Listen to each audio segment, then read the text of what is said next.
impairments it's not easy to fix, but it's certainly easy to diagnose. We know what the source is, and we have worked to address that source. Moving on to maybe a little bit harder to diagnose, we have two impairments related to body contact, again, swimming and boat recreation. And these are a result of E. coli exceedances throughout the year. So we monitor our water bodies regularly for E. coli. If they are above a certain threshold, we designate that water body as impaired. And then we go about trying to find sources and addressing those sources. In Terabisi Creek, we have a number. One you'll hear a lot about in the Rouge River are combined sewer overflows. And these are situations where we have a sanitary and storm sewer that are combined, so during wet weather events, the capacity of that sewer is exceeded and they discharge directly to the creek. In Terabisi Creek, we do not have these. We have a separated storm sewer system. So if you ever hear anyone talking about combined sewer overflows in the Rouge River, it doesn't relate directly to the creek here. And that's good news, because that's particularly nasty stuff and an issue that could be a presentation all on its own. But we do have some other potential sources of E. coli. One of these would be an incorrect, or what we call an illicit connection. This is basically a footing drain from a building, from a sanitary line, toilets, showers, etc., that should be going to the sanitary sewer system and to a wastewater treatment plant, but was incorrectly hooked up into the storm sewer system. So basically, every time somebody flushes their toilet, it incorrectly makes its way out to the storm sewer and eventually to the creek. And this does an issue that does still happen. We do have programs in place at the local level to identify and correct illicit discharges through illicit discharge elimination programs. But they are a persistent issue because we don't always know where and when they will occur. It's not always easy to find them. But once we do find them, pretty easy to correct. Additionally, we have a lot of what we would call non-point sources of E. coli, which is E. coli contained in stormwater runoff. These are usually what result in beach closures in areas where we have public beaches, not an issue on the creek. But the most common source for these is usually animal waste. And in urban watersheds, waterfowl are a really common one. Geese and ducks love to congregate where we have big open grassy areas where they can hang out and graze with no fear of predators. They poop a lot, and when it rains, that all washes off down into the river and creates E. coli exceedances. Pet waste, folks who don't pick up after their pets can also contribute. Please pick up after your pets. This is common in areas near parks or where people walk in on their dogs. And finally, in some urban areas, we have really big issues with raccoons. Those guys like to build little cities down in your storm sewer system, and when everything's nice and dry down there, that's all well and good. Then when a big rain event comes by, it flushes all of the storm sewer, and all that nice, nasty raccoon stuff heads out into the creek. So these are issues that we are able to identify and sort of diagnose, but they're a little bit more persistent and challenging to solve, even if their impact on the ecosystem isn't necessarily as big as something like these combined sewer overflows that we see in other parts of the Rouge.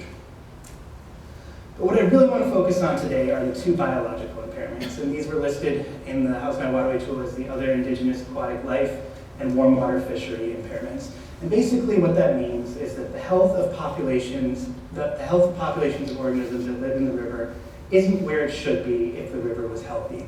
So we look at two primary indicators for this. We look at fish, and we look at what are called benthic macroinvertebrates.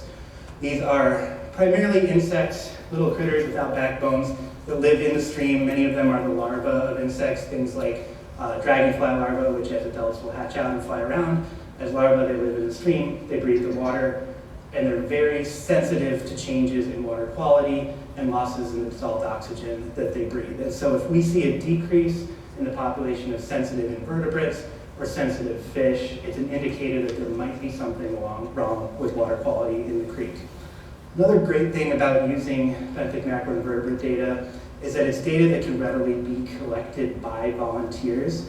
And you can see down here we have groups of volunteers that will go out, they'll pick through trays and identify those insects, and then we put that into what we call an index of biological integrity. And based on which types of insects we do or don't find, we can draw some conclusions about water quality in the creek. So Friends of the Rouge leads this work for volunteers in the watershed.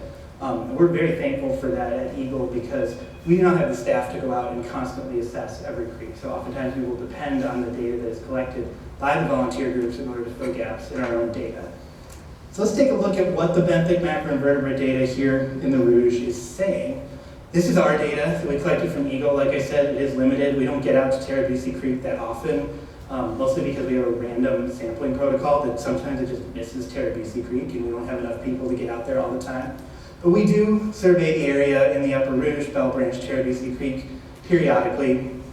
We crunch those numbers, we put them into that index of biological integrity, and what you can see is our scores throughout the area typically range from the poor to the acceptable, or what I would more accurately classify as sort of fair, right?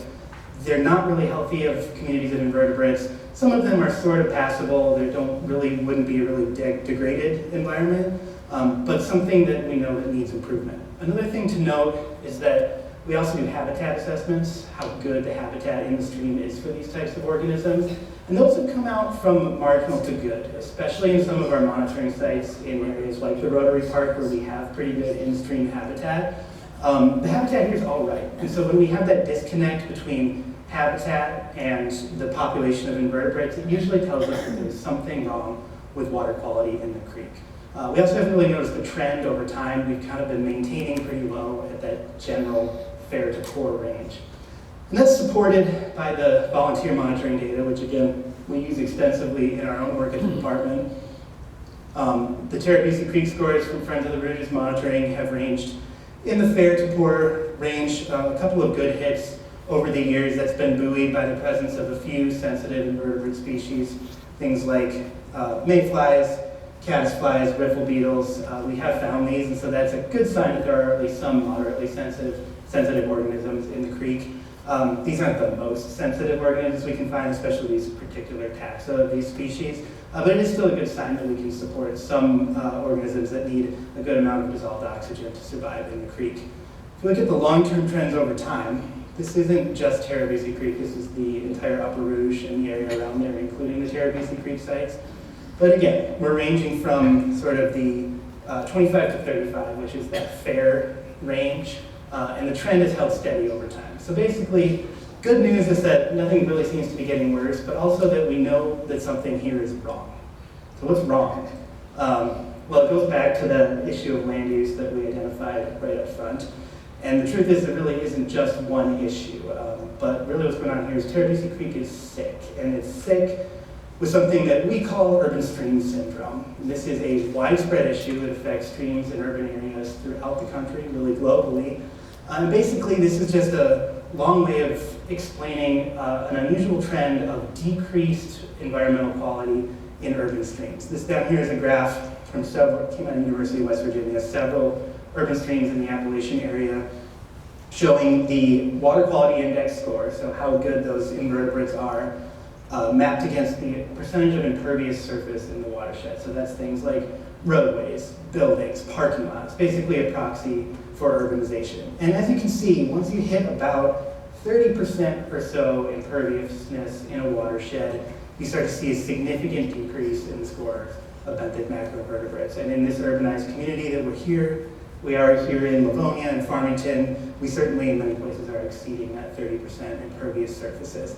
And so I'm going to start to dive into the different components of urban stream syndrome, what causes this, and then eventually we'll look at some solutions that we can use to help. So to understand this, first of all, we have to go back in time to what the creek used to look like prior to urbanization, but after European settlement. As you know, Livonia, Farmington, as the name would imply, used to be widely farmed, specifically row crops. And when we come in and farm the land, that's when we begin to modify it. And this is where the first impacts that lead to urban stream syndrome often start. A common practice when developing a farm field is to do what's called channelizing a stream. So a natural stream will have this nice meander pattern to it. It'll have access to its floodplain during heavy rain. But a channelized stream is, we go in, we narrow the stream with the intent of essentially turning it into an agricultural drainage ditch, moving that water off the landscape as quickly as we can, and that decreases access to the floodplain, and it decreases the amount of sinuosity or meander within the stream channel itself. Additionally, a common practice in agricultural, especially row cropping, is what's called tile drainage. And this is where we install subsurface tile lines, which are traditionally like terracotta tile type pipes. Today, usually they use PVC, but basically it's just like you would use a French drain in your lawn, trying to move water off of that crop field in order to make it usable for agriculture. And while this is great for growing crops, it does have impacts on the stream. It starts to transport flow to the stream much more rapidly than would occur naturally through the recharge of groundwater, and it also becomes a conveyance for contaminants in the stream. Additionally, it gets rid of some of the smaller streams which might be used to drain to that larger stream by taking them and putting them in conveyance. And so agricultural land in many places essentially sets the stage for future urbanization. When this land no longer became valuable for farming, or at least the value of selling it and developing it exceeded the value of farming it, we started to see rapid urbanization, because remember, the land has already been drained. In many cases, it's been flattened, so it's prime area for development.